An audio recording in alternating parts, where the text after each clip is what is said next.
Well, on the SONA, maybe I could just summarize by saying that the ANC resolute stance on legislating slavery wages, which is basically continuation of colonial wage, which is based on super exploitation of black and African labor in South Africa in 2 decades of democracy, can only mean one thing, that the ANC is not serious about pulling blacks and Africans at the bottom of the food chain.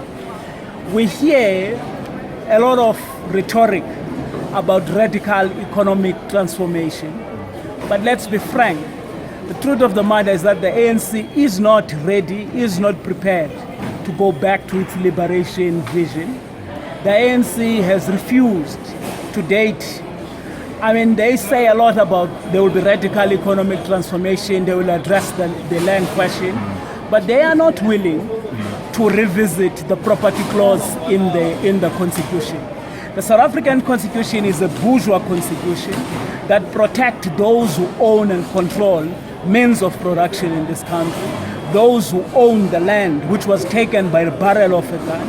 If the ANC was serious about addressing and to ensure that there's restoration of the land back to its rightful owners, in this case the custodian on behalf of the people who must take ownership and control of that land and be prepared to redistribute and ensure that it provides tractors and seeds on behalf of the people, it should be the ANC that is willing to basically revisit the property clause in the Constitution.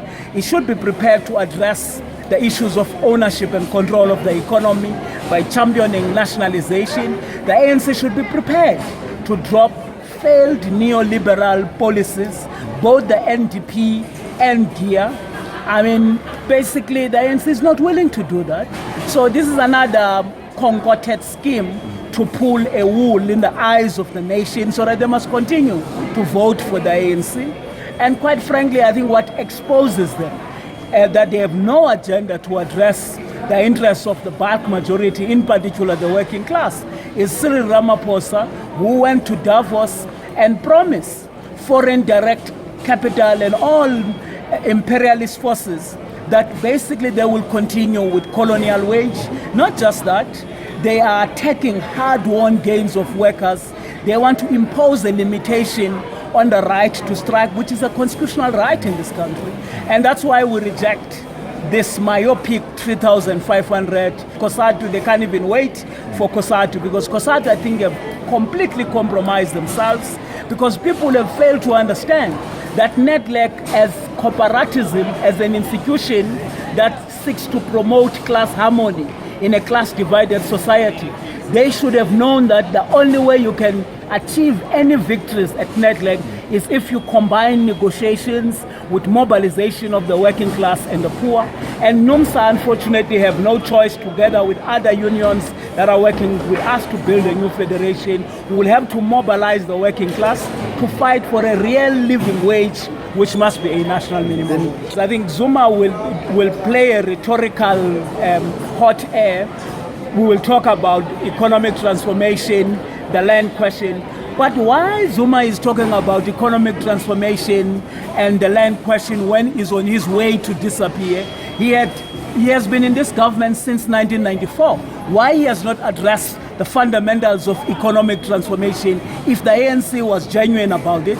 Daily Hotla, which has been endorsed by the ANC, is actually coming up with this hot air, but there's no elaboration of how they are going to transform the economy, how they are going to, they are not saying they will revisit the property clause in the Constitution. They are not saying that they are going to nationalize to affirm both black Africans and black people in particular in the economy. They are not saying that. So what is this form of transforming the economy, which we do not know? And I mean, if we were to look to their record, a record of cronyism, of tenders and corruption, we can only think one thing, that maybe at night they will be stealing the economy as we are sleeping, because it's not elaborated how this will be done.